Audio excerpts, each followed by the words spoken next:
El Lotus de Peterson terminó empotrado contra las barreras y se prendió fuego. Hunt, Regazzoni y Depallier intentaron liberar al sueco del amasijo de chatarras antes de que sufriera quemaduras graves. Consiguieron sacarlo y lo dejaron, consciente, en el medio de la pista, con sus piernas severamente lesionadas a la vista de todos.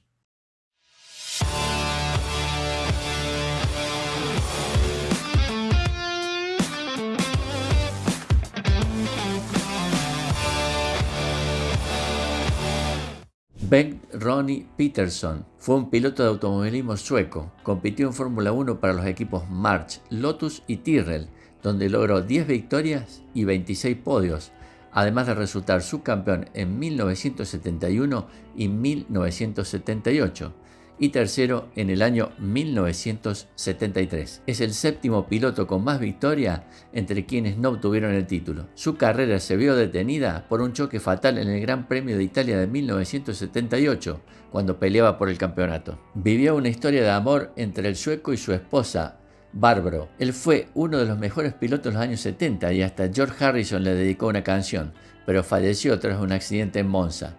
Luego, ella salió con el corredor John Watson. El consuelo duró 5 años, un cóctel de alcohol y tranquilizantes terminó con su vida. Bengt Ronnie Peterson nació el 14 de febrero de 1944 en un pueblo sueco llamado Almby, que se ubica en la localidad de Örebro, a 200 kilómetros de Estocolmo. Heredó la pasión por los fierros de su padre, Dag Bengt, que era panadero y también corrió en Speedway. A los 15 años, Ronnie empezó a competir con máquinas atendidas por su papá y su amigo Sven Andersson. Arrancó en ciclomotores de 50 centímetros cúbicos, luego pasó al karting, donde fue campeón sueco y nórdico. Se bancó los costos por sus trabajos en un concesionario de Renault y en una empresa de mantenimiento de ascensores. También tuvo preparación familiar para la Fórmula 3, donde se consagró a nivel nacional e irrumpió en Europa, ya con un Tecno, donde ganó en la previa del Gran Premio de Mónaco de 1969. Todos los dueños de los equipos de Fórmula 1 en ese momento le echaron el ojo. Aunque ese año hubo otro hecho clave en su vida. Fue una discoteca en Örebro llamada Prisma. Él tenía 25 años y se enamoró a primera vista con una rubia esbelta de nombre Barbro Edwardsson, hija de un pintor. Se conocieron, pero ella se fue a trabajar a Nueva York como au pair.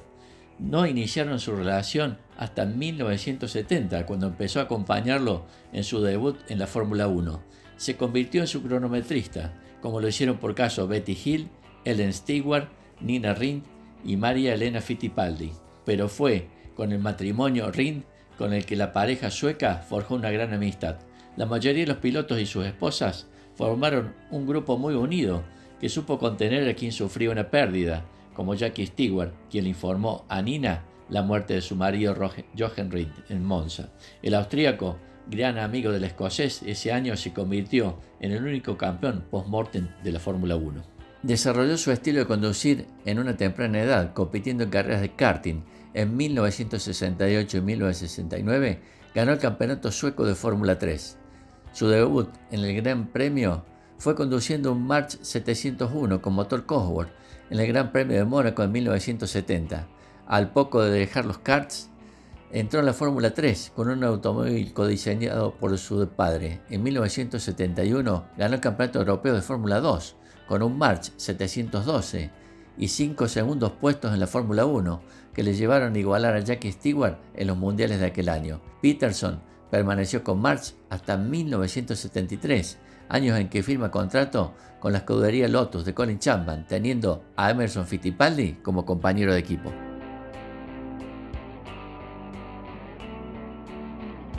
La primera victoria de Peterson en la Fórmula 1 la obtuvo en el Gran Premio de Francia, en el circuito Paul Ricard, con un Lotus 72 con motor Cosworth. Obtuvo 3 triunfos más aquel año: el Gran Premio de Austria, el Gran Premio de Italia y el Gran Premio de los Estados Unidos de América. Así, tras un año 1972 decepcionante en March, su desembarco en Lotus para 1973 parecía la opción correcta, acompañando al campeón del mundo de 1972, Emerson Fittipaldi. Y de hecho lo fue, porque superó a su compañero de equipo ganando 4 carreras. Por fin la victoria se dio empezando en Francia frente a las 3 de brasileños, que vio con claridad la impresionante velocidad del sueco, lo que unido a la falta de apoyo como número 1 indiscutido por parte de Colin Chapman, acabó provocando la salida de Fittipaldi hacia McLaren en el año 1974, donde sería nuevamente campeón del mundo. El momento decisivo fue en Italia, cuando Peterson ganó por delante del brasileño, sin recibir órdenes, complicando de sobremanera las opciones del título para Emerson.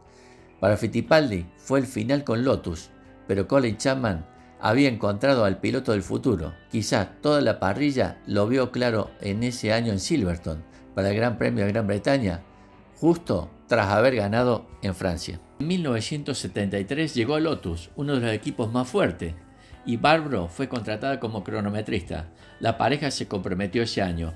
Él fue muy competitivo y plasmó 4 triunfos, algo que no toleró su compañero Emerson Fittipaldi, quien en 1974 pasó a McLaren. En un equipo donde hay 2 primeros pilotos y no se hablan las cosas de antemano, siempre hay rivalidad, afirmó el sueco en una entrevista. Esa temporada sumó otras 3 victorias, una de ellas muy especial, en Mónaco, y repitió en Monza, un autódromo que le cayó bien, y ganó 3 veces. Bueno, posiblemente se trate de una cuestión de suerte, y posiblemente también ayuda a esto que me gusta correr en circuitos veloces, analizó sobre el trazado italiano. Dicen los que estuvieron allí que era algo absolutamente hipnótico, hasta el punto que Jackie Stewart llamó la atención sobre ello en el entrenamiento al propio equipo Lotus. Tenéis que ir a ver vuestro piloto por Westcott, el Lotus 72E con el número 2, trazando la antigua curva Westcott, una rápida de derecha que daba acceso a la meta.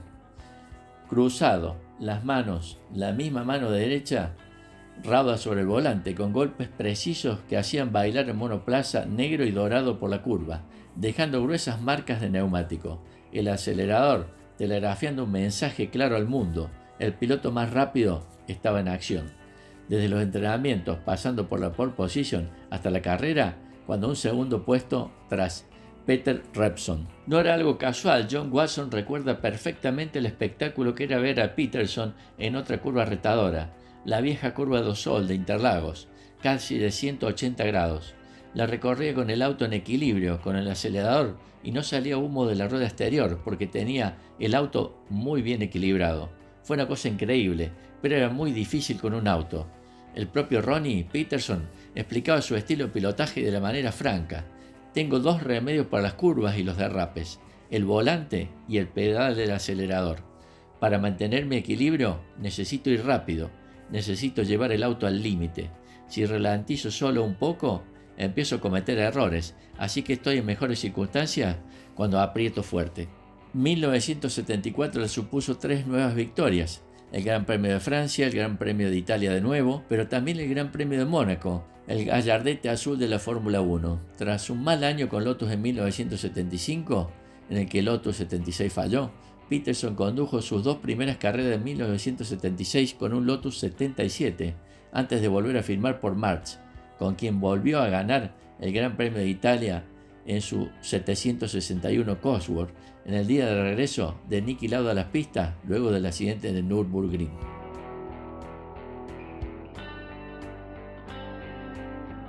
En 1977 supuso otro mal año para el sueco, con su Tyrrell P34B con motor Cosworth. Un tercer puesto en el Gran Premio de Bélgica fue su mejor resultado. Peterson sorprendió a propios extraños al abandonar Tyrrell para volver con Lotus en 1978. Le siguieron 2 victorias, el Gran Premio de Sudáfrica y el Gran Premio de Austria, lo que sería la última victoria en el Lotus 79 Cosworth. Tyrrell parecía haber dado con una solución competitiva con su P34 de 6 ruedas, de modo que puso rumbo al equipo de Ken para 1977. Otro mal paso: la evolución del auto no podía tener recorrido ante la falta de desarrollo de los neumáticos, pero el monoplaza adolecía de muchos otros problemas, y solo el tercer puesto en Bélgica fue destacable. ¿Qué salida había para un piloto que nunca había dejado de ser rápido, pero que había ido perdiendo su brillo en la cima? El propio Peterson reconoció entrar en depresión: me sentí deprimido y me afectó. Era otra temporada desperdiciada y además una en la que tenía esperanza de hacer algo muy bueno. El fortalecimiento personal fue un sostén importante para Ronnie durante 3 malas temporadas. Tras irse de Lotus de la primera carrera de 1976, volvió a March y en 1977 pasó a Tyrrell, donde manejó el histórico P34 de 6 ruedas. Ver a Ronnie haciendo deslizar el Tyrrell de 6 ruedas en los grandes curvas de Interlagos es una imagen que no puedo olvidar. Era todo un arte, era la alta escuela de manejo, aseveró Mario Andretti, que fue compañero suyo en su retorno a Lotus en el año 1978. Entonces vi lo que Mario había logrado con el Lotus 77. Ese auto era horrible cuando me fui, pero él y Colin lo hicieron un ganador. Luego veía el 78 normalmente doblándome y supe que tenía que volver allí de algún modo.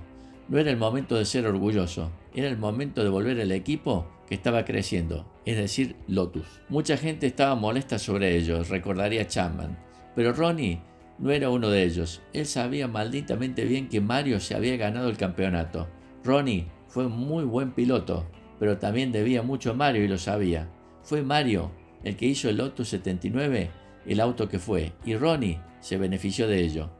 Era un hombre de honor que también había confesado a sus amigos que si miráis en los libros de historia, nunca ha habido un piloto que haya ganado todos los grandes premios. Tengo una oportunidad de ganar carreras y el título, pero en realidad, pese a su velocidad, no lo tenía, porque su técnica de pilotaje no era la que necesitaba la técnica del efecto suelo del Lotus 79, como recuerda Mario Andretti. Ronnie hizo los primeros test con el 79 en Understop, pero no sabía lo que el auto necesitaba. Le faltaba ese conocimiento técnico y eso lo dañaba porque no podía remediarlo. Solo podía enmascarar esa diferencia con su enorme talento natural. En esa temporada el equipo de Colin Chapman fue superior por el efecto suelo, sistema que permite mayor estabilidad en rectas y curvas y aumenta la velocidad, logrado en el Lotus 78 y en el Lotus 79. Ronnie volvió al triunfo luego de 4 años. Andretti era el piloto número 1 por haber desarrollado los dos autos, y Peterson aceptó su rol. Tras ganar en Austria, Ronnie quedó a solo 9 puntos de Mario y restaban 36 en juego, 4 carreras. En la siguiente, en los Países Bajos, el estadounidense lideró y tuvo problemas con el caño de escape. Perdió rendimiento, pero el sueco, que era segundo, levantó el pie del acelerador y lo custodió hasta el final de la carrera. Muchos le dijeron que se equivocó porque tenía su incorporación a McLaren para 1979, aunque prefirió honrar su palabra a pesar de perder la chance más clara que tuvo para ser campeón mundial. Le di mi palabra a Mario. Si hubiera faltado a ella a mitad de temporada, ¿volverían a confiar en mí en un futuro?, sentenció el sueco cuando le quedaban tan solo 15 días de vida.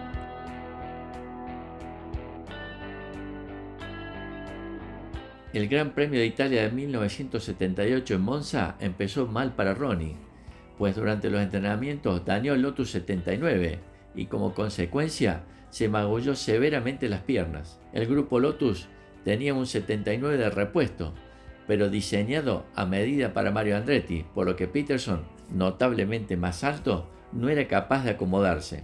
El único automóvil que les quedaba era un 78 usado de los últimos años y que había sido sacado fuera de servicio y no había recibido ningún tipo de revisión. En la salida de la carrera se produjo un choque masivo antes de la primera variante y se armó una gran embestida entre varios pilotos. James Hunt colisionó con Peterson, con Riccardo Patrese, Vittorio Brambilla, Hans-Joachim Stuck, Patrick Depailler, Didier Pironi, Derek Daly, Clay Regazzoni y Brett Langer, desencadenando el consiguiente tumulto. El Lotus de Peterson terminó empotrado contra las barreras y se prendió fuego. Hunt, Regazzoni y Depailler intentaron liberar al sueco del amasijo de chatarras antes de que sufriera quemaduras graves. Consiguieron sacarlo y lo dejaron consciente en el medio de la pista, con sus piernas severamente lesionadas a la vista de todos. La ayuda médica tardó más de 20 minutos en presentarse en el circuito. Para entonces la máxima preocupación era Brambilla, quien fue golpeado con un neumático volador que le hizo entrar en estado de coma. Posteriormente se recuperaría y continuaría como piloto de la Fórmula 1. La vida de Peterson, sin embargo, no parecía peligrar.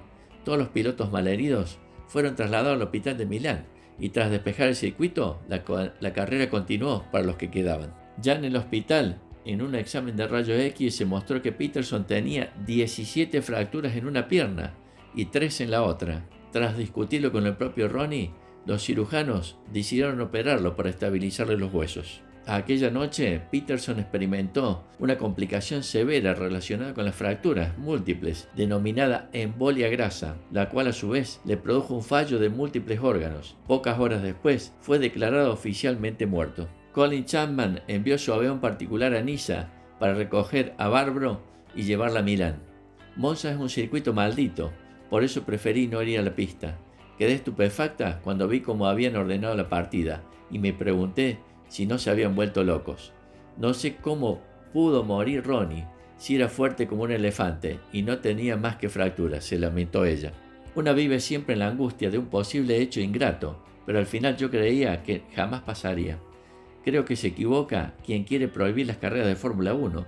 Solo había que hacerlas un poco más seguras. Yo viví mucho tiempo en el mundo de la Fórmula 1 y puedo decir que es fácil encontrar chivos expiatorios cuando pasa algo.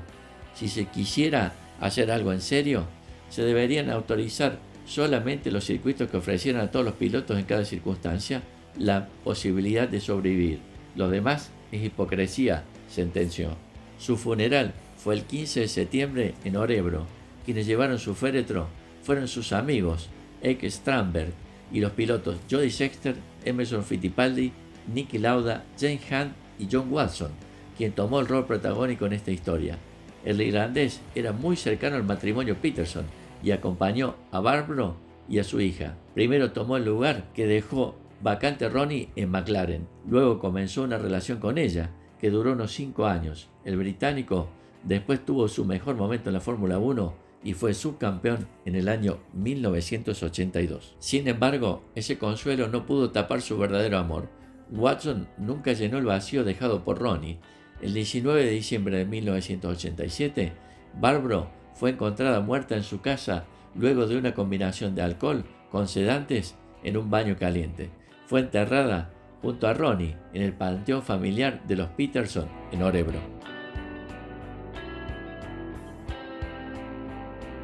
En Örebro, su ciudad, existe una estatua de Ronnie Peterson, obra de Richard Brixel, el mismo artista a quien en 2005 se le encargó una estatua de Ayrton Senna en Sao Paulo, piloto que también falleció durante una carrera. Nina, hija del matrimonio, en ese entonces tenía 12 años y se fue a vivir a la casa de sus abuelos. Cuando me mudé a Suecia, comprendí lo famoso que era mi padre. Mis amigos de la misma edad sabían quién era. Se dedicó a la decoración de interiores. En 2008 inauguró un museo dedicado a su padre, en Örebro. En el ingreso hay una estatua que lo recuerda y que dice: más rápido que una bala saliendo de un cañón. Es el más rápido que nadie, más que un parpadeo. Nadie sabe cómo lo hace. Nina participó en el documental de Ronnie y sobre sus padres aseguró: es tan extraño ver a esas dos personas a las que admiro tanto, y también son 10 años más jóvenes que yo. Mis padres se ven más infantiles que yo, siempre serán jóvenes. Hace unos años trascendió por las redes una foto de la hija de Nina, nieta de Ronnie y de Barbro, abrazando una gigantografía de su abuelo con el Lotus 72 en la horquilla del Autódromo de Buenos Aires.